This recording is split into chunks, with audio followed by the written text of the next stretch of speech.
Hey guys, Bigfooter Gary, and today I'm just doing some research on some local Sasquatch sightings and information. One of the viewers of my channel sent me a link to the Rocky Mountain Sasquatch organization who had a guy from North Bay, which is the city I live in, send him an encounter. Okay, so I want to take a look at that. I want to take a look at an article I found that was from February of this year, which has some cool links into it, sharing of a documentary from this area, made from this area, two parts, so about an hour's documentary.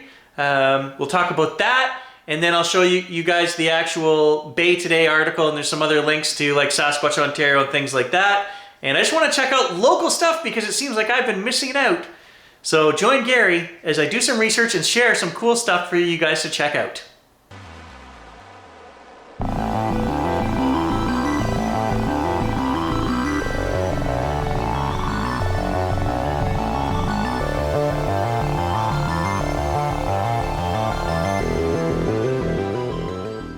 I received a notification from one of the followers of the channel telling me to check out a video done by Rocky Mountain Sasquatch organization, and they received a report from my area, North Bay, okay? So this guy is just following up, and he received a report with vocalization that was recorded, and we're gonna play that, and I'm gonna tell you what it is because it's not Bigfoot.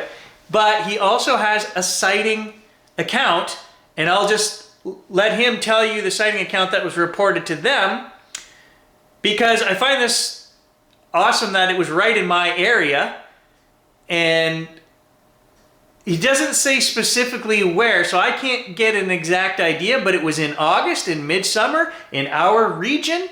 So, you know, my experience happened in Temagami, which this guy totally butchers every pronunciation for this area. It's not Temagami, it's Temagami and Algonquin Park. Those are the two places he mentions in this video. Both of them you guys see in my videos all the time because that's the area that we live in. So 100% of my videos are done in this area. I just thought it was awesome that they had a play. I just want to play a little clip of this for you guys. Speaking with my family, we did mention last night how it sounds sad. There has been some major developments with clearing trees for a road. I live in North Bay, Ontario. I have heard this sound before. We haven't seen Bigfoot recently, but there's been some strange things. A long black hair caught on the front of my friend's car in the driveway. Plus my mom saw huge footprints in the neighbor's yard while she was raking the leaves last week. So I'm going to get a trail cam and set it up near where we live. RMSO responds. We just received a North Bay Bigfoot sighting report a couple of months ago.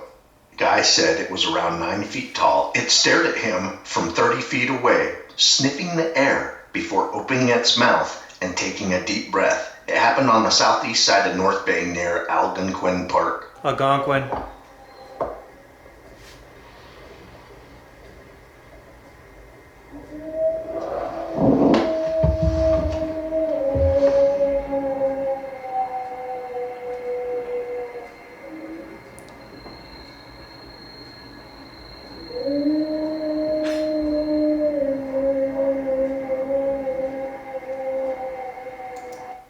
That is a wolf. 100%. That sound you guys just heard right there is a timber wolf. We have lots of them up here. It blows my mind that guys who live up here don't know what a wolf sounds like. They're not spending any time in the woods, I guess. I don't know. Anyway, that was a wolf. No mystery there. But then he goes on to talk about running into this creature on his dirt bike. So I'll just play you what he says about that. Now, I couldn't find any information. I've been looking for over an hour of where exactly this is. A nearly 9 foot tall North Bay Bigfoot faces off with a 6 foot 7 inch man riding a dirt bike. This is a North Bay, Ontario Bigfoot sighting report we received 2 months ago. Arthur C. writes RMSO. I was riding my dirt bike to a lake down the hill in the bush near our property where the path splits to go down to the lake. I turned right and started down the hill. That is when I saw a black thing on the left side of the path. I thought it was a bear, but it was using a stick to dig with. so I revved my dirt bike to scare it. It then stood up on two legs and turned around looking me in the face to face, 30 feet away. It was daytime in August. I thought at first that it was someone in a very convincing Bigfoot suit out in the thick bush until it opened its mouth and took a huge breath. I saw into its mouth and knew it was real. That's when I started to get scared. But it just stood there, looking at me, sniffing the air while it swayed back and forth from one foot to the other. I am 6 feet 7 inches tall, and I was dressed in all black dirt bike protective riding gear. The smell of it was like the worst bad body odor and swamp bog mixed together. It stayed there looking at me for about 2 minutes. While it stood there, I got a real good look at it and how the foot pad would compress a lot when it shifted its weight from one foot to the other. I guess its height would be over 8 feet, maybe 9 feet tall, and well over 850 to 900 pounds. Huge nose and hair covered most of its body. Huge muscular body with very long arms and hands that reached to or past its knees. After about 2 minutes, it turned to the left and took 3 huge strides. The last one looked like it used its arms and hands to help it move so fast with very little sound. I parked my bike and went after it. Where it went into the bush, I followed the trail for about 50 feet and then got that real bad smell again, but much stronger. The hair on the back of my neck stood up and I got out of there as soon as possible. I went back to the cottage and told everyone what I saw, and no one believed me or wanted to go over there and see if there was any evidence. It took 2 days before anyone would go over there with me, and we ended up finding a couple of weird things and continued to have weird things happen on our property ever since. Okay, so, I mean, he talks about the same things, we talk about bad smell, black hair, this thing stands up. I kind of believe him. He says he saw it in its mouth. That is something amazing. Like, instantly, you would know this is not a costume, right? You would see teeth, you would see tongue, you would see, the reality of what this thing is, and that it's not someone. Why would someone be in a costume, right? We can have hunting occur out here in the summer months, even though it's not real hunting season. We do have natives which hunt year round. They don't need to follow the times, right? So they will hunt moose all summer long. So you could get your ass shot if you were running around in a Bigfoot suit, a dark, hairy creature in the forest. There's a good possibility, there's somebody, even just guys on four-wheelers have guns for protection, So it's not something people do up here. And to plant yourself on a trail that maybe somebody's going to come down and see you. My only thing with this report is there was nothing about this in the local papers or online in any of the forums that I look at. So I don't know who this guy is, Arthur C., who he reported it to. Apparently just somebody down in the States randomly. This Rocky Mountain Sasquatch organization. So I don't understand that. Why you wouldn't report it locally and we'd have local guys go out and take a look. People who actually hunt, trap, track, and we could figure out what this thing is, where it went, look for sign. So I'm a little disappointed in that we're just finding out about this now in November and there's still no details to be had as to exactly where. Now the thing that I do question is if you saw a 900-foot creature that is not supposed to exist and you're on a dirt bike and this thing's looking at you and it stands up, are you going to stick around? Are you going to follow this into the bush? 99.9% of people, including myself, are not going to follow this into the bush. Okay? Even if I've got my hunting rifle, I'm going to be very cautious about following a creature like that into the bush. Right? So, I don't know if it's brave or stupidity that this guy says he followed it in there.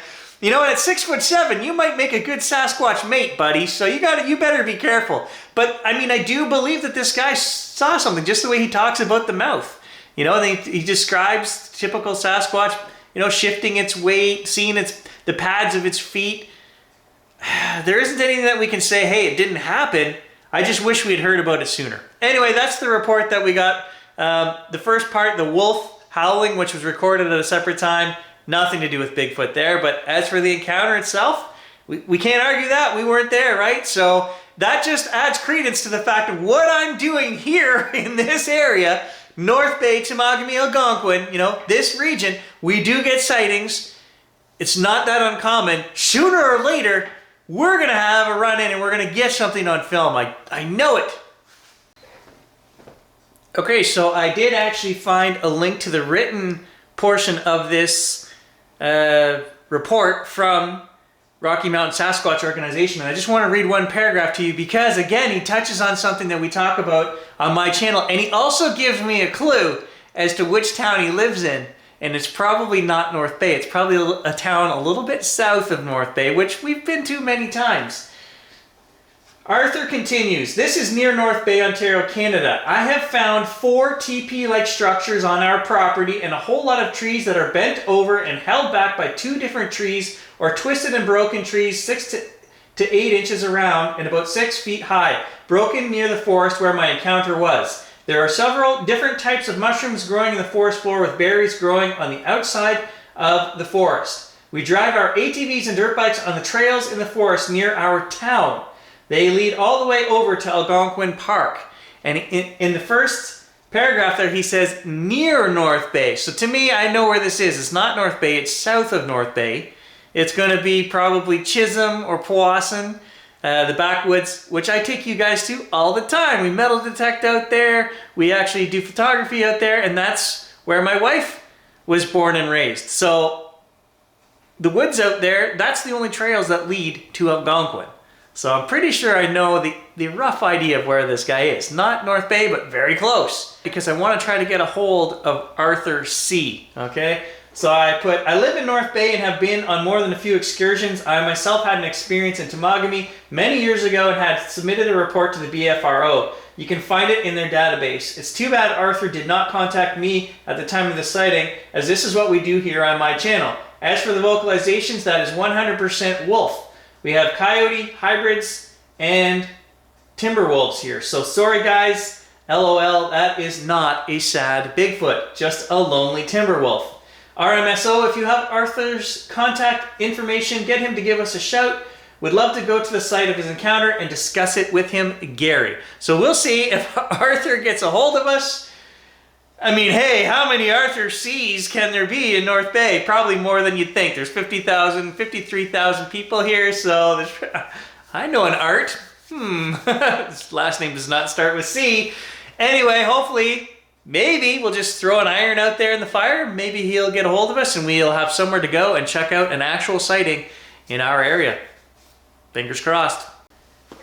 Another thing I want to do on this channel, guys, is point you to things that I have not seen before. And I want to talk about, I'm just doing research now because I'm interested in my area. I'm seeing what else have I missed. And I found a page with a link to a couple documentaries where they're talking about the Great Lakes region and into Canada and Sasquatch on Lake Superior, a documentary done by D. McCully. Okay, Dark History Thunder Striker Films. There's 2 parts, each part is half an hour. I'll put a link in the description of this video. I watched 5 minutes of each of them. They seem pretty cool, pretty interesting, because it's in my area as well. So I'm gonna watch these. I suggest you guys give them a watch. Let me know what you think in the comments below. But hopefully, once a week or something, I'll try to point you guys in the direction of new stuff. This stuff here is 4 years old, 5 years old. But it's 2 documentaries that I had never heard of, and none of you guys have suggested these to me before. So check them out. Sasquatch on Lake Superior, documentary part 1 and part 2. Okay, I'll link to the Bay Today article as well. It's got some cool stuff in there. It's actually written by one of the local historian guys who does a lot of outdoor stuff and goes on outdoor backroads adventures. Bill Steer, he has a channel, he does a lot of stuff, and we sometimes go to places that Bill has gone to. But he's also talking about Mike Patterson gives some information here. And Mike is Sasquatch Ontario, who there is some skepticism about him faking stuff. I mean, I don't know the whole story. I used to watch the channel. Then there was accusations flying that they had faked a bunch of stuff. I don't know. So you can check out Mike's channel as well, but I'll put a link to the Bay Today article. You can read it, and then you can get to Sasquatch Ontario from there. But I mean, I'm just kind of zoning in right now on local stuff, so I'll just share what I'm finding.